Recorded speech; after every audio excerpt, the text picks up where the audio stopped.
আসসালামু আলাইকুম। সন্ধে ৭টা, বাংলাদেশ বেতার, রাজশাহী।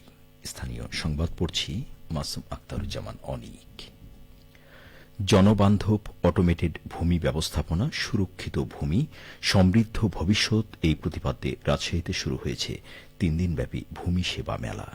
আজ রাজশাহী বিভাগীয় প্রশাসন ও জেলা প্রশাসনের উদ্যোগে বর্ণাঢ্য র্যালির মধ্য দিয়ে এই মেলা শুরু হয়।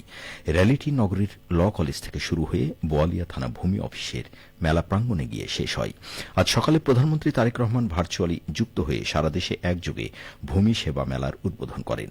এদিকে রাজশাহীর বোয়ালিয়া থানা ভূমি অফিস আয়োজিত ভূমি সেবা মেলায় উপস্থিত ছিলেন রাজশাহী বিভাগীয় কমিশনার ড আনমা বজলুর রশিদ, রাজশাহী জেলা প্রশাসক কাজী শহীদুল ইসলাম এবং রাজশাহী সিটি কর্পোরেশনের প্রশাসক মোহাম্মদ মাহফুজুর রহমান রিটন।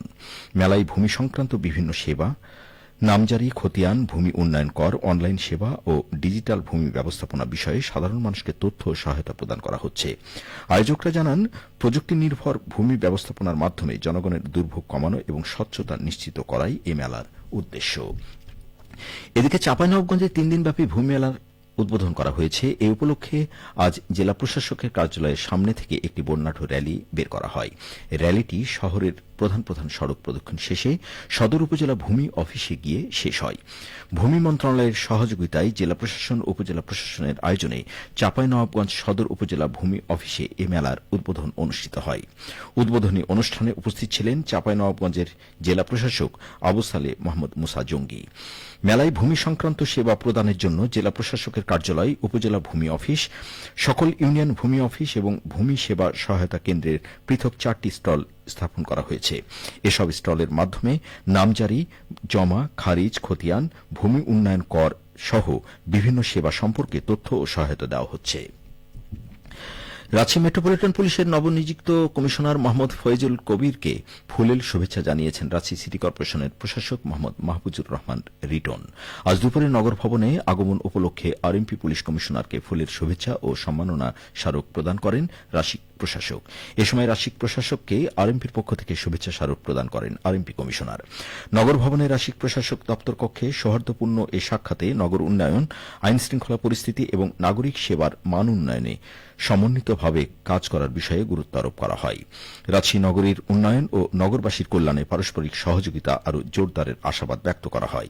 এ সময় রাজশাহী সিটি কর্পোরেশনের প্রধান নির্বাহী কর্মকর্তা মোহাম্মদ রেজাউল করিম সহ অন্যান্য কর্মকর্তাবৃন্দ উপস্থিত ছিলেন। গ্রাম আদালতকে আরও কার্যকর ও জনমুখী করে তুলতে রাজশাহীর পুঠিয়া উপজেলায় সমন্বিত পরিকল্পনা প্রণয়ন বিষয়ক কর্মশালা অনুষ্ঠিত হয়েছে। আজ পুঠিয়া উপজেলা প্রশাসনের উদ্যোগে উপজেলা সম্মেলন কক্ষে আয়োজিত এই কর্মশালায় সভাপতিত্ব করেন উপজেলা নির্বাহী অফিসার লিয়াকত সালমান। বক্তারা বলেন, গ্রাম আদালতকে আরও শক্তিশালী করতে হলে জনসচেতনতা বৃদ্ধির পাশাপাশি ইউনিয়ন পরিষদ, প্রশাসন, এনজিও এবং স্থানীয় গণমাধ্যমের মধ্যে সমন্বয় বাড়ানো জরুরি। প্রান্তিক মানুষের ভোগান্তি এবং অযথা খরচ কমাতে এই ব্যবস্থাকে কার্যকরভাবে কাজে লাগানোর উপর জোর দেওয়া হয়। নাটোরের বড়াই গ্রামে পুকুরের পানিতে ডুবে 2 শিশুর মৃত্যু হয়েছে। আজ দুপুরে উপজেলার গোপালপুর ইউনিয়নের পূর্ণকলস গ্রামে এ ঘটনা ঘটে। নিহতরা হল পূর্ণকলস গ্রামের মিন্টু মিয়ার ছেলে আরাফাত রহমান এবং রাজু আহমেদের ছেলে মোহাম্মদ আলী। তারা দুজনেই পূর্ণকলস সরকারি প্রাথমিক বিদ্যালয়ের 4র্থ শ্রেণীর শিক্ষার্থী। স্থানীয় সূত্রে জানা যায়, বেলা 11টার দিকে ওই 2 শিশুর বাড়ির পাশের একটি পুকুরে গোসল করার সময় পানিতে ডুবে যায়। পাবনা সদর উপজেলায় পাটনার প্রকল্পের আওতায় ক্লাস্টার AWD প্রযুক্তি প্রদর্শনীর ব্রি ধান 102 জাতের নমুনা ফসল কর্তন অনুষ্ঠিত হয়েছে। আজ দুপুরে উপজেলার মালিগাছা ইউনিয়নের ভজেন্দ্রপুর গ্রামে এ কর্মসূচির উদ্বোধন করেন কৃষি সম্প্রসারণ অধিদপ্তর বগুড়া অঞ্চলের অতিরিক্ত পরিচালক কৃষিবিদ আব্দুল ওয়াদুদ। অনুষ্ঠানে বক্তারা বলেন, এটা উচ্চ ফলনশীল জাত, রোগবালাই কম হয়, এর জীবনকাল একটু বেশি, বিঘা প্রতি 23 থেকে 25 মণ ফলন হয়েছে। সবশেষে আবহাওয়া। আজ রাজশাহীতে সর্বোচ্চ তাপমাত্রা ছিল 34.4 ডিগ্রি এবং সর্বনিম্ন 25.2 ডিগ্রি সেলসিয়াস। সন্ধ্যে 6টায় বাতাসে আপেক্ষিক আর্দ্রতার পরিমাণ ছিল 76%। রাজশাহী ও পার্শ্ববর্তী এলাকায় আগামীকাল সূর্যোদয় ভোর 5:19। সংবাদ শেষ হল। আমাদের পরবর্তী স্থানীয় সংবাদ প্রচারিত হবে আগামীকাল সকাল 8:10।